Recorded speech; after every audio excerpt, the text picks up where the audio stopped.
So today I'll finish both the thyroid parts as well as the posterior pituitary part. So in previous lectures, I've mainly discussed about the biosynthesis of thyroid hormone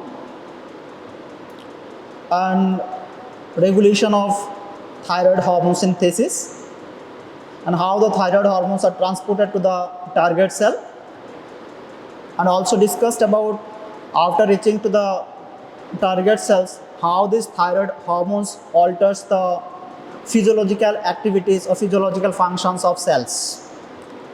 Let me continue the same topics in different way with some more information that is related to the thyroid hormone biosynthesis as well as thyroid hormone function. So here, as you all know, the synthesis of biosynthesis of thyroid hormones is very important because it produces two most important thyroid hormones, that is T4 and T3, and both the T4 and T3 are essentials because it is directly as well as indirectly related with the metabolic or regulation of metabolic activities of cell. More specifically, you could say the thyroid hormones leads to, or synthesis of thyroid hormone leads to the increase in basal metabolic rate, right? So as I already mentioned, there are certain type of cell that are mainly involved with the synthesis of thyroid hormones that are called the follicular cell. If you see the histological features of the follicular cells, as I've already mentioned, the follicular cells contains a colloid structures, and these colloidal portions are very important because it contains some protein, mainly the thyroglobulin protein, that are important for the biosynthesis of thyroid hormone. These are the follicular cell, and these follicular cells are centers of the follicular cells. There is a colloidal section, and these colloidal sections are surrounded by some cuboidal follicle, right? So here it is already mentions that the most important hormones or major hormones that is synthesized inside the thyroid follicles are thyroxine and triiodothyronine. Other than this, another important things that is also synthesized into this follicular cell are reverse T3 as well as calcitonin. If you see the concentrations of thyroxine and triiodothyronine and the concentration of reverse T3 and calcitonin, there is a difference. The most important one is T3 and T4 that is synthesized in the thyroid follicle, along with this reverse T3 and calcitonin. So in previous lectures, I have already mentioned the sequential events of biosynthesis of thyroid hormones, and this biosynthetic pathway are composed of these steps. So what are these steps? These steps was the involvement of certain type of iodide pump. So what is the specialty of that iodide pump? The specialty of that iodide pump is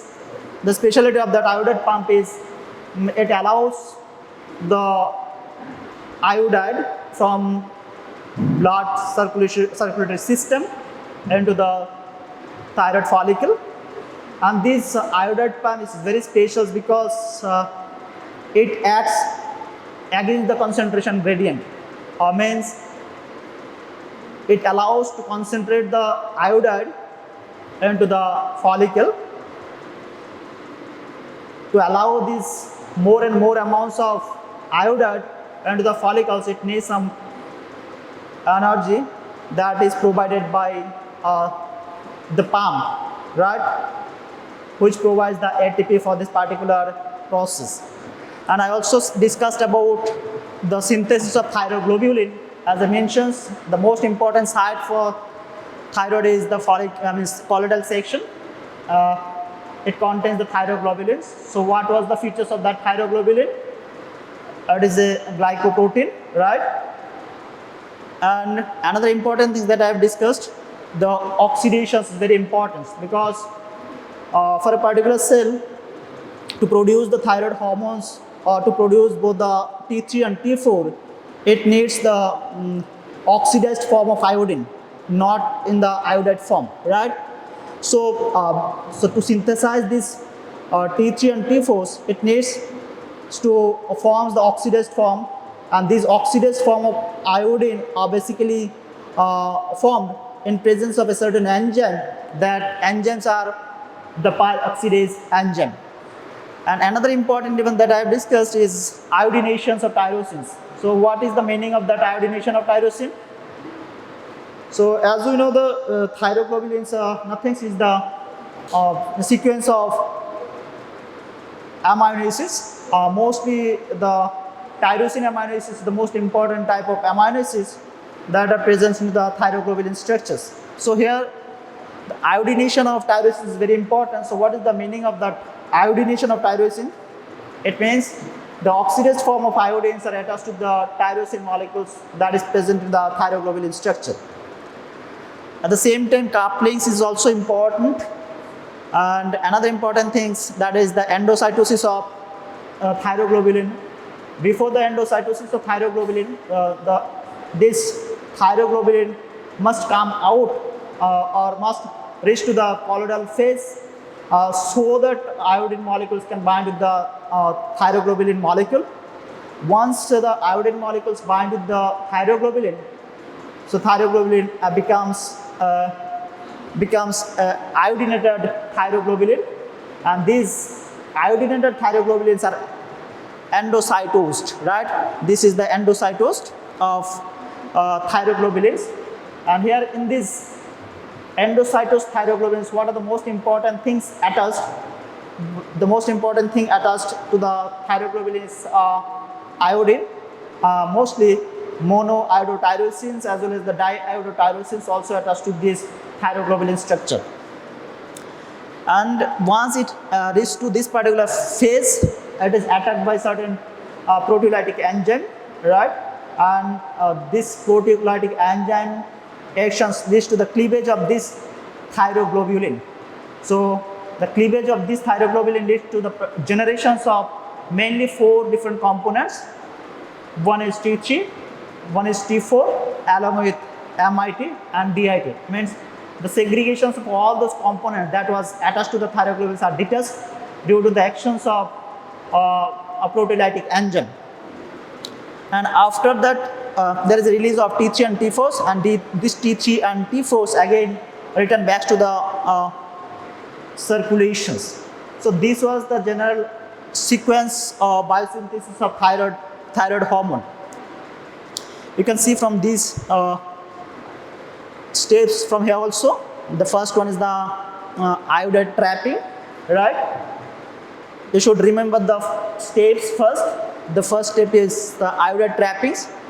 Then second is the thyroglobulin formations. And here I want to mention the most important site that is involved with the synthesis of thyroglobulin is endoplasmic reticulum and Golgi bodies, right?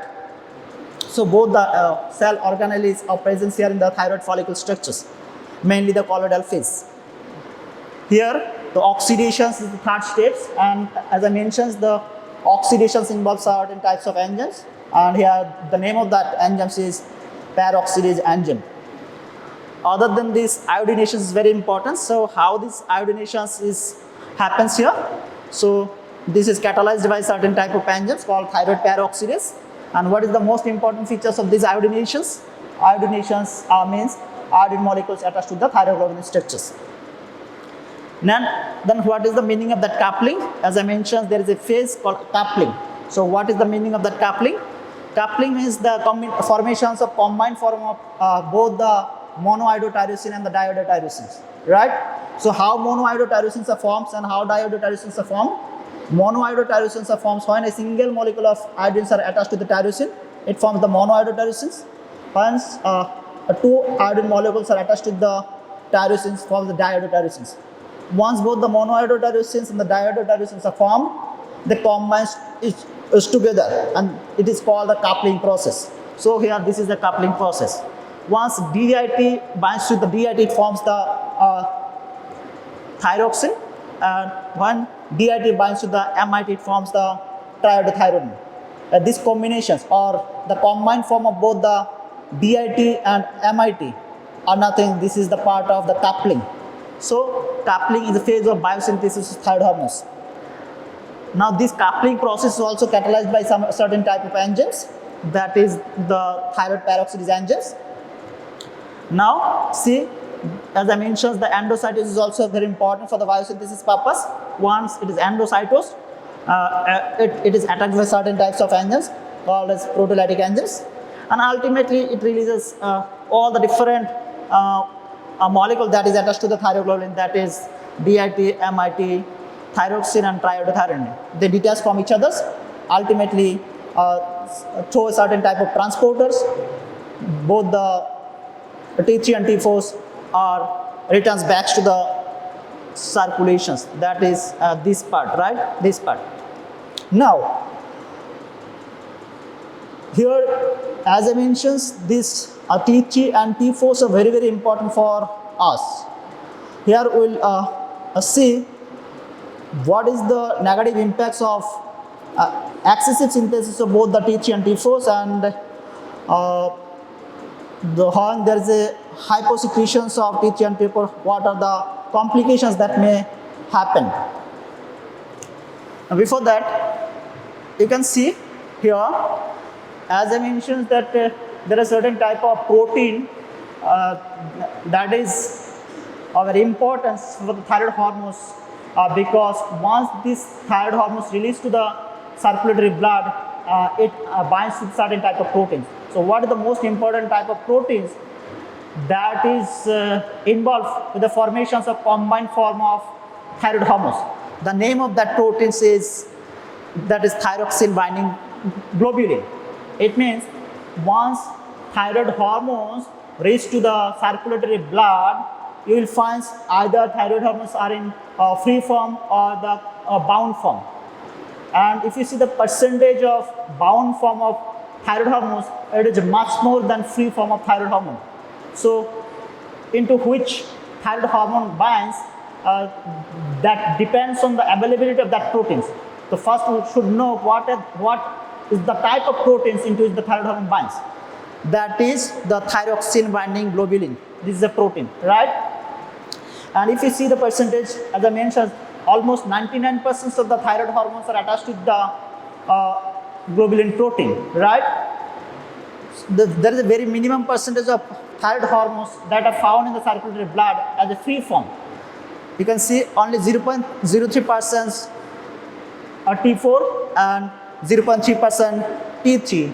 These are free form of thyroid hormones that are present in the circulatory blood. So it means the combined or bound form of thyroid hormones are much more in circulatory blood in comparison to the free form of thyroid hormones.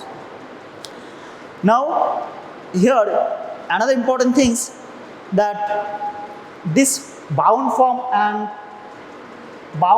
thyroid hormones and free form of thyroid hormones alters in certain conditions. So what are the conditions that alters the bound form of thyroid hormones and free form of thyroid hormones? These are some physiological conditions. The first one you can see like hepatic failure. When there is a complications in our hepatic systems, so it alters the bound form of thyroid hormones as well as the free form of thyroid hormones. You can see in this particular physiological conditions, there is a decrease in the thyroxine-binding globulin. As I mentioned, this is a protein into which thyroxine hormones can bind, right? So when there is a hepatic failure, there is a decrease in the TBG concentrations. It means there is either decrease in the TBG concentration. So if there is a decrease in the TBG concentrations, obviously there will be less amounts of thyroid hormone that can attach to the protein, right? So it means it will increase the free form of both the T3 and T4, right? So this free T3, T4 or increased amount of free T3, T4 ultimately inhibits the secretion of thyroid hormone. I repeat, this is a physiological condition, hepatic failure. So in this particular physiological condition, what we see, there is a decrease in the concentrations of TVG. So if there is a less TVG available in the circulatory blood, so obviously thyroid hormones will not bind to the TPG. So there will be accumulations of free T3 and T4. And if there is a higher level of T3 and T4, free T3 and T4 in the circulatory blood, it ultimately inhibits the further secretion of thyroid hormones, right? At the same time, in another physiological conditions, how it behaves. See, during pregnancy, we know there is an increase secretion of hormone estrogen. Along with this, there is an increased synthesis of this protein TPG. So if the protein levels is high in these particular conditions, obviously more and more amount of thyroxine will bind to this thyroxine-binding globulin. So there will be very less amount of T3 and T4, so-called free T3 and T4 in circulatory blood. So now we could say there are certain conditions. In these certain conditions, there is a alterations of free T3 and T4 in the circulatory blood, as well as alterations in bound form of T3 and T4 into the circulatory blood. And these physiological conditions are hepatic failure and pregnancy. Another important things, thyroid hormones are very essential because it improves the metabolic rate. You can see from this figure, with the increase of thyroid hormones, right, there is a rapid or linear increase of basal metabolic rate or BMR, right? Why? Because thyroid hormones are not only involved in the metabolism of only carbohydrate, it involves the metabolism of carbohydrate, protein and fat, as it involves with the mainly it involves with the catabolism of carbohydrate, protein and fat. Carbohydrate, protein and fat, it means when there is a higher level of thyroid hormones, there is a linear increase of basal metabolic rate, and these rates are combined form of catabolism of all those carbohydrate, fat and proteins. You can see from here two things. The metabolism means thyroid hormone increase the metabolic activities of almost all tissues of the body, right? As you know, for cellular functions, the cell needs the breakdown of carbohydrate, the cell needs the energy. So this catabolism of the carbohydrate molecules are manifold increase in presence of the sufficient amount of thyroid hormones. You can see thyroid hormone stimulates all aspects of carbohydrate metabolisms. So what are the different metabolic steps, carbohydrate metabolic steps? You can see that can be influenced by TH. One is increased glucose uptake, right? Increased glycogenolysis. Yes, in this particular conditions, there is a breakdown of stored glycogens.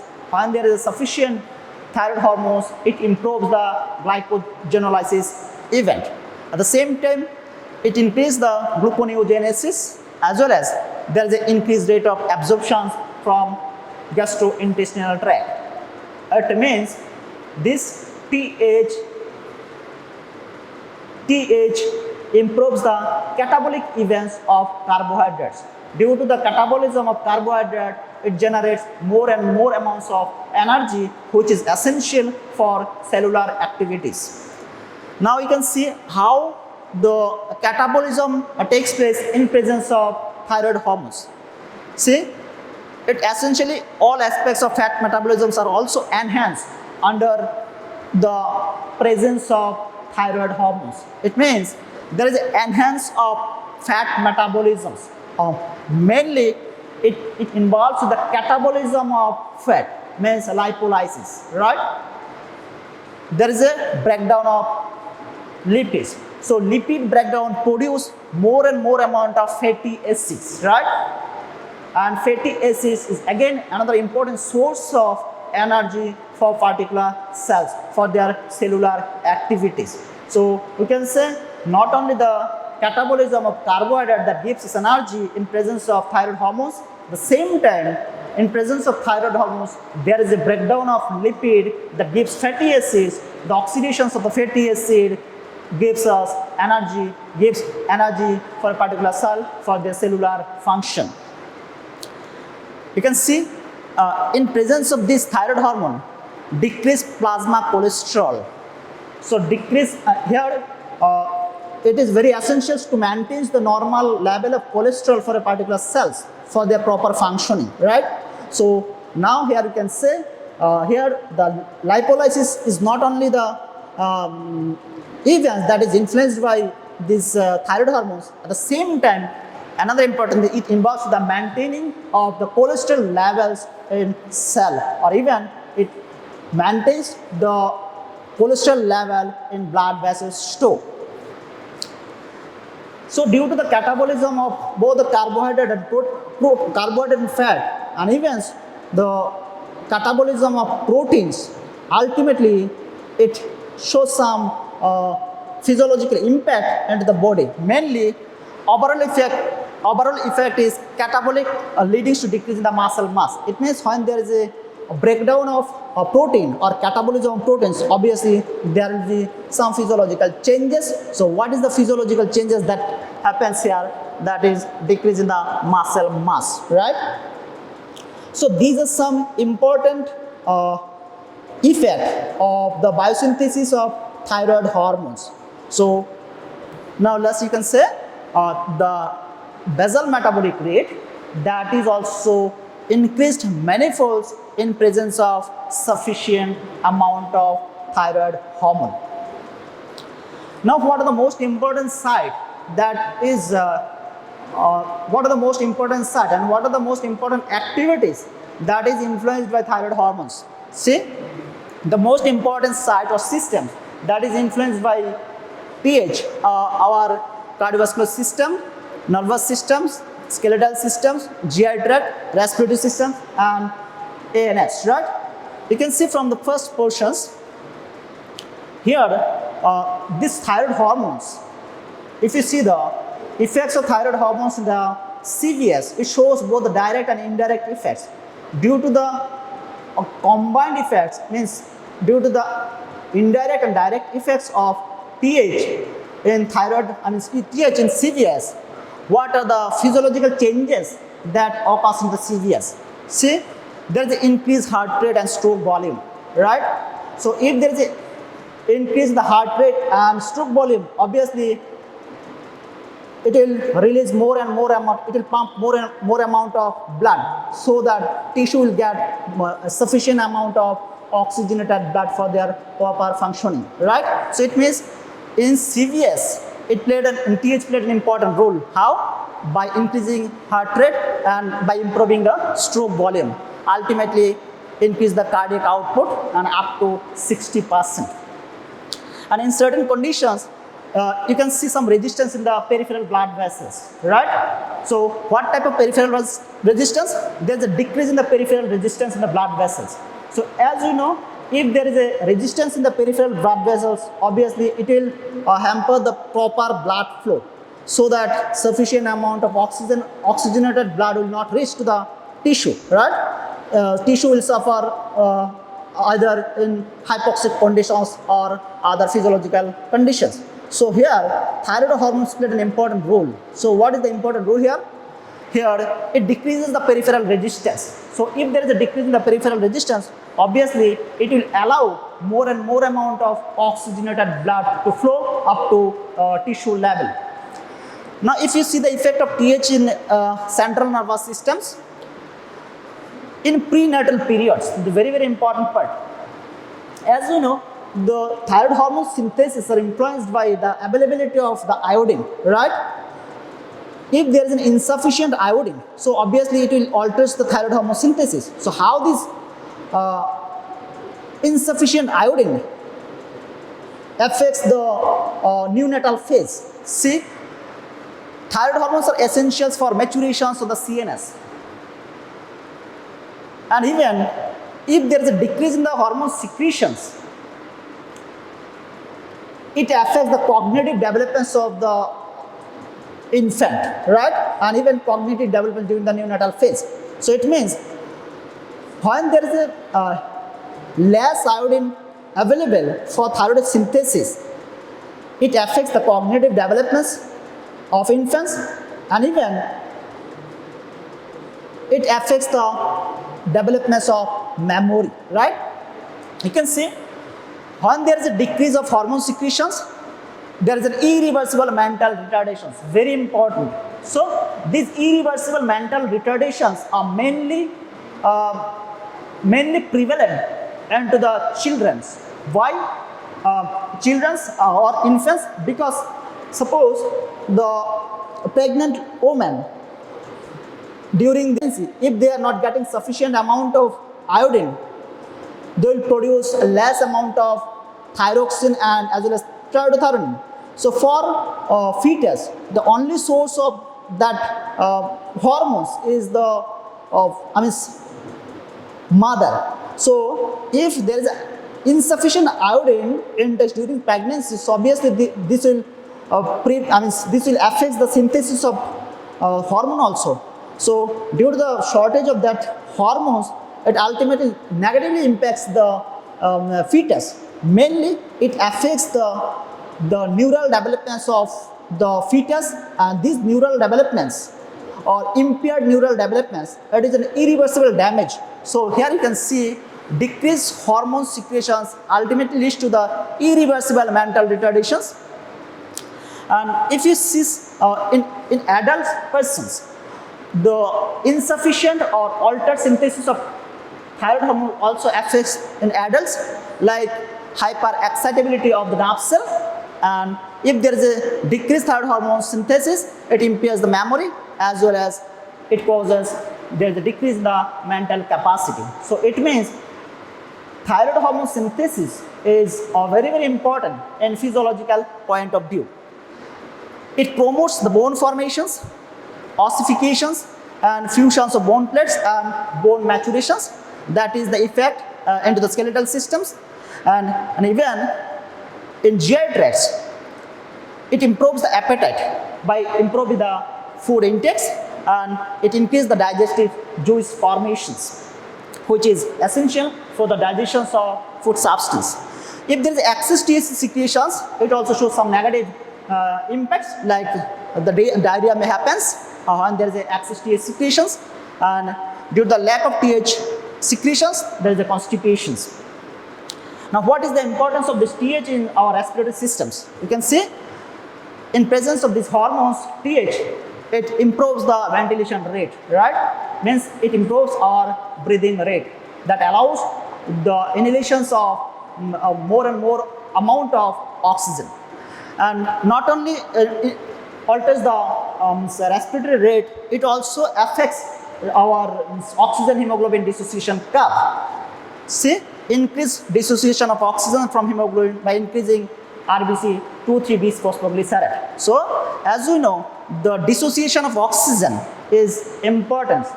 Why? The dissociation of oxygen from hemoglobin means unloading of oxygen. This unloading of oxygen is essential for cells, so that cell will get the oxygen. So here, how this unloading actually happens? Due to the pH, presence of pH, it increases the RBC 2,3 bisphosphoglycerate. So when there is a higher level of 2,3 bisphosphoglycerate, it allows the unloading of oxygen from hemoglobin molecule. So this unloading actually helps to cell to get sufficient oxygen. At the same time, you can see how this TH affects the autonomic nervous systems. In this particular case, it acts through some receptor systems. By acting through receptor systems, it improves the BMR and it increases the heart rate, heat productions, as well as it improves the heart rate and stroke volume. So these are some important side of the availability of sufficient thyroid hormones. Now, see, as I've already mentioned, the regulatory pathway, the regulations of these thyroid hormones are regulated under different points, like It can be regulated in the hypothalamic level from where TRH are released. It can be regulated into TSH level, means pituitary level, from where TSH are secreted, and also it can be regulated by regulating the synthesis or by using the negative feedback loop of T3 and T4. You can see here, this is the hypothalamic controls from where TRH are released. So we can regulate the hormone synthesis in this particular level. At the same time, we can control the synthesis of hormones in this level by inhibiting the TSH. At the same time, we can also thyroid hormone synthesis also can be regulated by the proper use of synthesized T4 and T3 in different metabolic events. See, these thyroid hormones or secretions of thyroid hormones are affected by various factors. Secretions of thyroid hormones are affected by various factors. So what are the most important factors? The factors are mainly classified into two groups. Some are stimulatory factors that stimulates the secretions, and some are inhibitory factors that inhibits the thyroid hormone secretions. So what are the most important stimulatory factors? Obviously, the most important stimulatory factors is TSH, right? That is secreted from pituitary, right?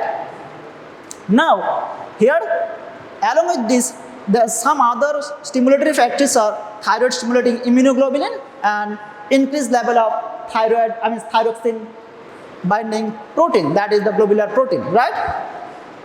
What are the inhibitory factors that influence the secretions of TH? The one is the insufficient amount of oxidized form of iodine, right? So as I mentioned, thyroid hormone synthesis are fully depends on the availability of sufficient iodine. So if there is a iodine deficiency, obviously it will affect the thyroid secretions, right? And even deiodinase deficiency. Deiodinase is an enzyme. So what is the importance of this deiodinase enzymes? The importance of this deiodinase enzymes is it involves with the cleaving of all those molecules that is attached to the thyroglobulin structure. Like it cleaves the DIT, MIT, then T3 and T4. It means the detachment of all those molecules from thyroglobulins are influenced by these deiodinase enzymes. So if there is a deficiency of these deiodinase enzymes, obviously there will be a decreased level of T3 and T4 into the circulatory blood. And even in some cases, when there is excessive intake of iodine, it also affects the thyroid secretions. So decreased TGB levels inhibits the thyroid hormone secretions, and in some cases, when individuals are consuming some anti-hypothyroidism drugs, that also affects the thyroid hormone secretion. So these are some stimulatory and inhibitory factors that affect the secretions of thyroid hormone. Now see, as all of us know, due to the hypersecretions and hyposecretions of thyroid hormones, it produces some physiological complications. So the most important is hyperthyroidism, when there is a high level of secretions of both the T3 and T4, and hypothyroidism when there is a insufficient secretions of T3 and T4, right? So what is the most important features of hyperthyroidism? You can see in this particular conditions, our thyroid glands are very, very active. So due to the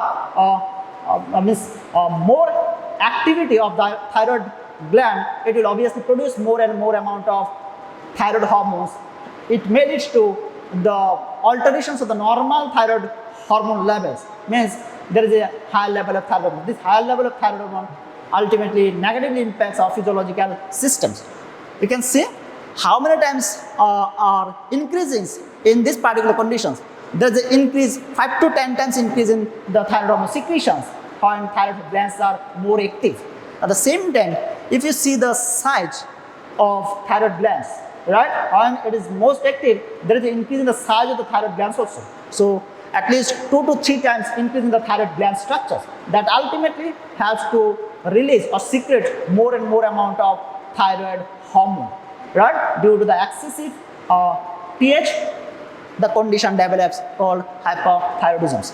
At the same time, you can see here hypothyroidism means in this particular conditions, maybe the gland is not so much active. Due to the non-activity of that gland, it produces less amount of hormone TH, thyroid hormones T3 and T4. And if you see the patterns of or hypothyroidism states, it is mostly prevalence in the women. And this prevalence of hypothyroidism mainly occurs in a particular age range, mainly the persons who are in the age range of 30 to 60. They are more prevalent of hypothyroidism in comparison to other group of women. Now, this hyperthyroidism leads to the developments of certain diseases. So, what is the disease that is related to the hyperthyroidism? See, the most important one called Graves' disease. So, what is the biological features of this Graves' disease? The biological features is it is an autoimmune disorders, right? And these autoimmune disorders are mainly developed due to the abnormal synthesis of or abnormal secretions of TH, right? So, what is the most important features? It is an autoimmune disorders, and in this particular case, increased circulating levels of thyroid stimulating immunoglobulins, right? And these immunoglobulins attacks our own immune systems, right? So it means this hyperthyroidism causes the developments of a certain conditions called autoimmune conditions where there is a high level of this circulating immunoglobulin molecules that attacks our own immune systems. So here, these conditions in Graves' disease, you can see the excess T acid secretions occurs, and due to the excess T acid secretions, and these excess T acid secretions are mainly either due to the hyperactivity of our thalamus, right, or due to the disease condition of our posterior sections of pituitary, pituitary sections. On the other hand, if you see the conditions which is related to the hypothyroidisms, some inherited abnormalities may happens in this particular conditions, right? So, in this inherited abnormalities of thyroid hormone synthesis means these hypothyroidism conditions or inherited abnormalities are developed due to the abnormalities in different steps of biosynthesis. Like you can see peroxidase defect. As I mentioned, peroxidase is very, very important for the iodination purpose during biosynthesis. So, if there is a defect in the peroxidase, obviously it will alter the biosynthesis of this hormone, right? Obviously, there will be less amount of hormone synthesis. Not only this, iodide trapping defect, and the first events of biosynthesis of thyroid hormones is iodide trappings. So, here you can see there is a defect in iodide trappings. Not only this, there is a defect in thyroglobulin synthesis that is synthesized by endoplasmic reticulum and Golgi bodies. So, due to the defect of all those, obviously it will produce lesser amount of thyroid hormones, and that is related to the conditions hypothyroidism, right? Now, another important physiological complications, that is the cretinisms, and it is a very critical conditions. So, these conditions may develop. In this particular case, the substance becoming very, very stunted, right? And this is called physical stunted, and this physical stunted also affects the mental developments, and both the physical stunting and mental retardations are mainly due to the altered level of synthesis of TH. So, these are some causes of these developments of these cretinisms, and there are some symptoms that is related to this particular physiological conditions, cretinisms. So, what are the most important things here? Congenital lack of thyroid gland, right? This means the persons in their congenital phase, there is a lack of these glands. So, if there is a lack of congenital thyroid glands, the subjects may develop the congenital cretinisms, right? And in some cases, due to the certain genetic deficiency or due to the certain deficiency of certain proteins, this cretinism may happen, right? And this genetic deficiency leading to the failure of productions of these hormones. So here, iodine lacks in the diet is the most important one, right? So here, cretinisms or causes of cretinisms are mainly, we can say mainly it is influenced by insufficient amount of iodine intake, which is very important for the persons who are in the pregnancy. As we know, if there is insufficient intake of iodine during pregnancy, it will ultimately affect the cognitive development of the fetus, and even in infant also. If mothers are not getting sufficient iodines, it indirectly or negatively impacts the cognitive developments of infant also, that ultimately impairs the memory developments of the infant, right? So these are some basic informations that are related to the synthesis of thyroid hormones and related to the secretion of thyroid hormones and how these thyroid hormones affects our different physiological system, right? Now, I'm going to start another topics that I could not finish in my previous lectures, that is the hormone that is secreted from posterior sections of pituitary. See here, the posterior sections of pituitary, like anterior sections, it produces different hormones. The most important hormones are, the oxytocins and antidiuretic hormones, right, or vasopressins, right? These two are the most important hormones that is secreted by posterior pituitary, right? Now we'll see how these hormones are secreted and what is the physiology of these oxytocins and vasopressins. Here, if you see the posterior lobe of pituitary, actually posterior lobes of the pituitary is a downgrowth of the hypothalamic neural tissue, right? You can see these are the neural tissue, right? And this is the downgrowth of neural tissue, and this is the posterior sections of the pituitary lobe, right? Or posterior pituitary lobe. Here, it is nothing, it is the neural connections of the hypothalamus. It means these posterior sections of the pituitary are connected with our hypothalamus. That is why I mentioned here, it is nothing, it is the neural connections of the hypothalamus, right? That is connected via hypothalamic hypophyseal tract, right? And this neural connections or hypothalamic hypophyseal tract is very important. Why? Because this tract is the only tract which is involved with the synthesis of pituitary hormones, and that hormones are oxytocins and antidiuretic hormones, right? Now, if you see this, after the synthesis of these hormones, both the oxytocins and ADH, obviously it must reach to the circulatory systems, or it must to the target cells, so that it acts into the target cells or target tissue. If you see the chemical features of both the oxytocin and ADH, right? These are the homologous molecules, and these are nonapeptides. Means it is made up of a number of amino acid sequence, right? And 9 amino acid sequence are present in both the oxytocins and ADH hormones that is synthesized by pituitary. Actually, this oxytocins and vasopressins is not produced by pituitary or posterior pituitary, which is produced by hypothalamic neurosecretory cells. And after the secretions of this oxytocin and vasopressins, that is transported to the posterior lobe through the hypophyseal tract. Here you can see it does not synthesize hormones. It acts as a storehouse for both the oxytocin and the vasopressins. And it consists of axon terminals of hypothalamic neurons. You can see these are the axon that originates from this hypothalamic area, right? And these are the terminal of these axon, right? So here this portion actually acts as a storehouse for both the oxytocin and the vasopressin.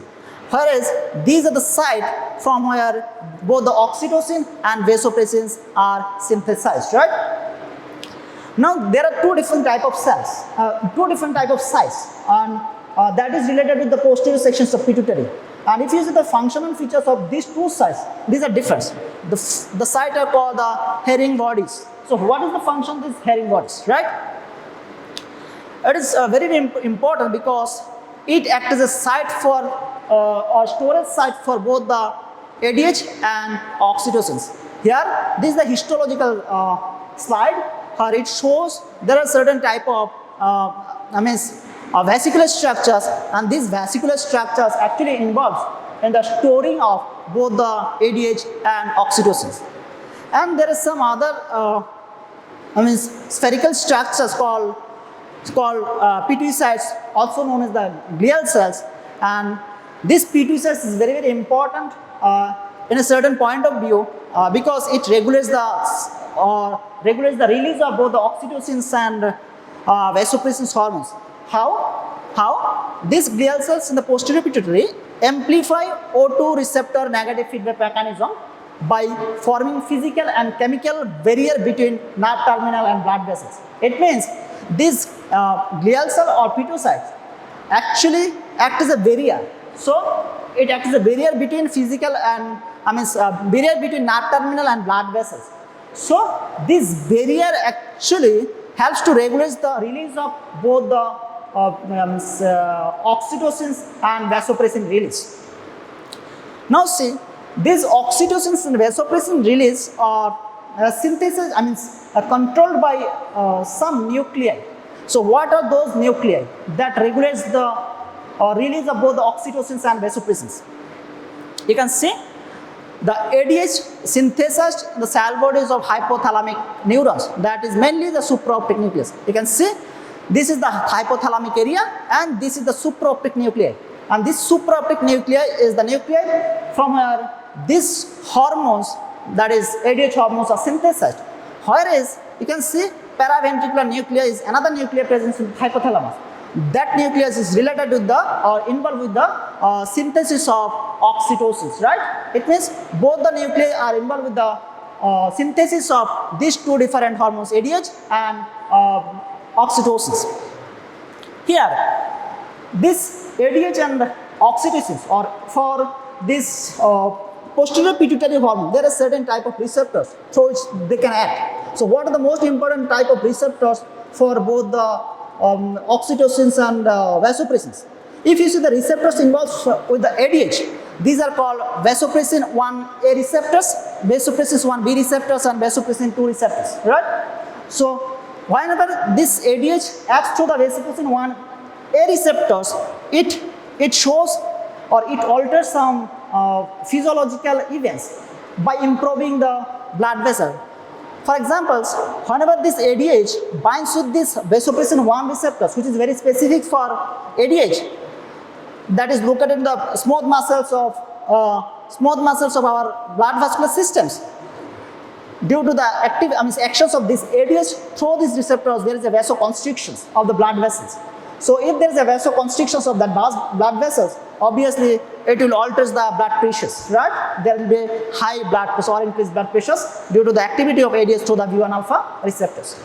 On the other hand, whenever this ADH acts to the B1 beta receptors, that is found mainly in the anterior sections, it mediates the increased ACTH secretions. So here also you can see ADH itself is a hormone, right? That is secreted from posterior sections, but whenever it acts to the B receptors, it mediates some other secretions of some other hormones. For example, here it mediates increased ACTH secretions, which is secreted from the anterior sections of pituitary. And in both the cases, whenever ADH acts to B1 alpha and B1 beta receptors, they follow the second messenger system. The most important second messenger systems involves here IP3 and calcium ions second messenger systems. On the other hand, whenever ADH acts to the V2 receptors, right? And these V2 receptors are mainly located into our hepatic systems, right? Here you can see the most important cells into which these V2 receptors are located, that is the principal cells. And these principal cells are mainly present into the convoluted and distal convoluted tubules and the collecting duct of our axillary systems or kidney, right? So here, this principal cell surface contains, or membranes of this principal cell surface contains these B2 receptors, which is very, very specific for ADH. Whenever this ADH acts through the V2 receptors, it ultimately helps to reabsorb the water. It means it helps to maintain the reabsorptions of water as well as reabsorptions of certain ions like sodium ions, right?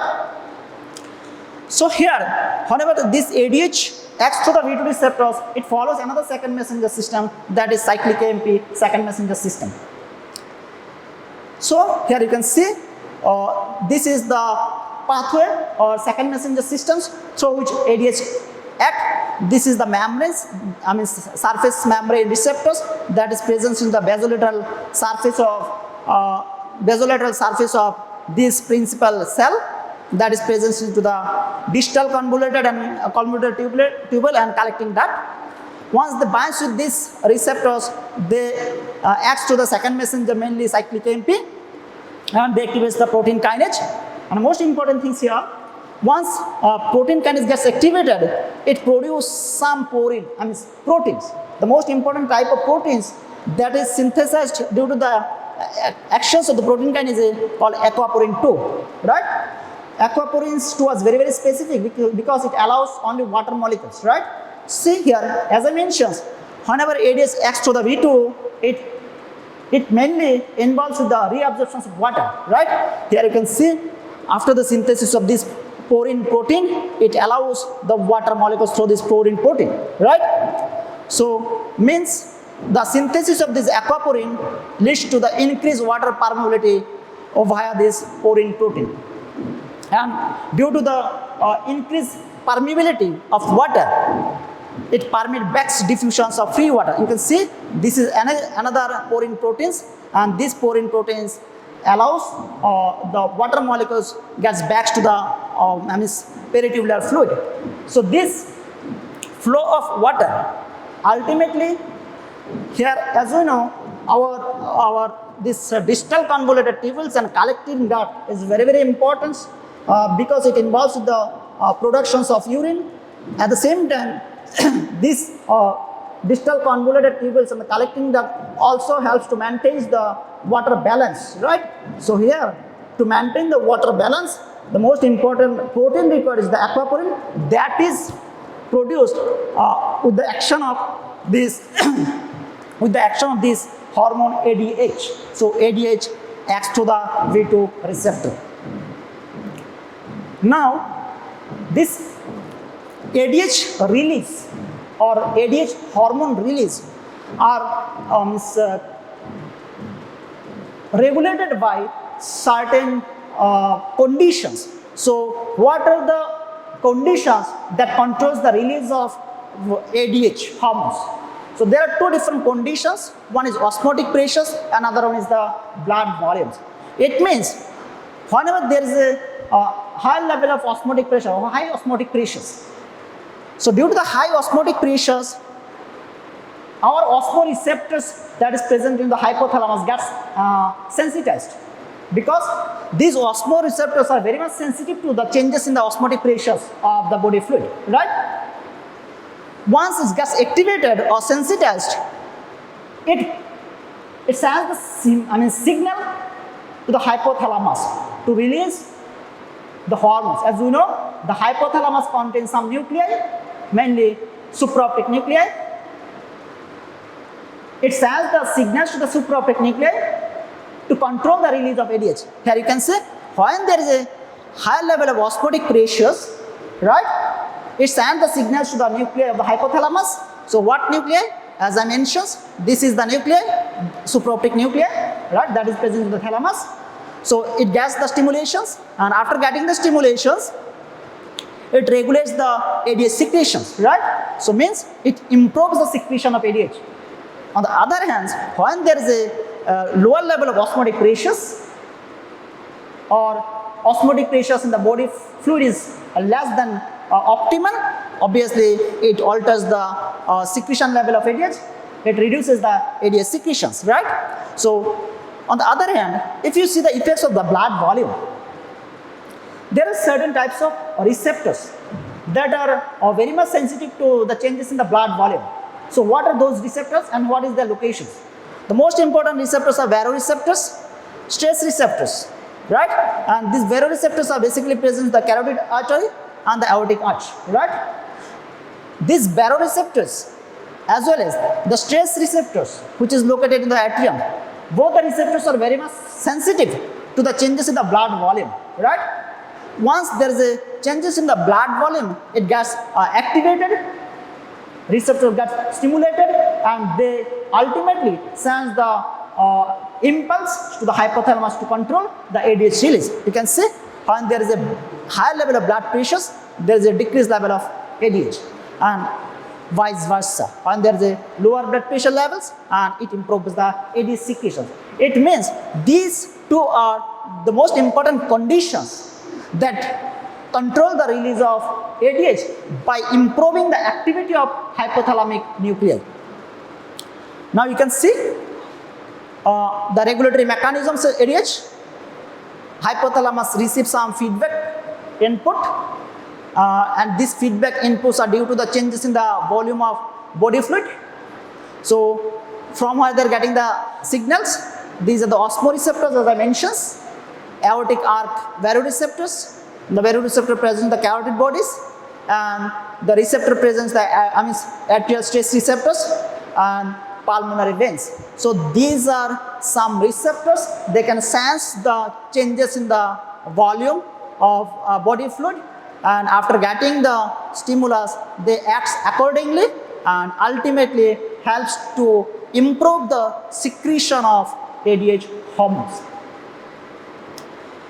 Other than this osmotic pressures and blood volume, there are some other conditions that also can alter the secretions of ADH hormones. So what are the other factors that also affects the secretions of ADH? You can see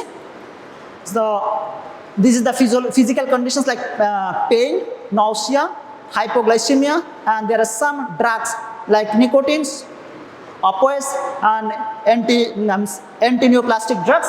These are some drugs that can alter the secretions of ADH. Mainly, it increases the secretions of ADH. On the other hand, there are some other conditions that cause the decrease in the ADH secretions, like when there is a decreased serum osmolarity, and when there is a high level of ethanol and atrial natriuretic factors or proteins. These are some factors affecting ADH secretions along with these two, right? So here in this particular sections, I tried to brief about what are the most important type of hormone that are secreted from posterior secretion of pituitary, and I tried to brief about what are the different conditions that affects the secretion level of ADH, and also I tried to mention how this ADH acts through different level of receptors like B1 alpha, B1 beta, and B2 receptors. So this is very brief discussions about the hormone of posterior section of pituitary. So my request to all of you, please go through the details of both the sections, and most of the times the question asked in university exam from this particular point. Thank you.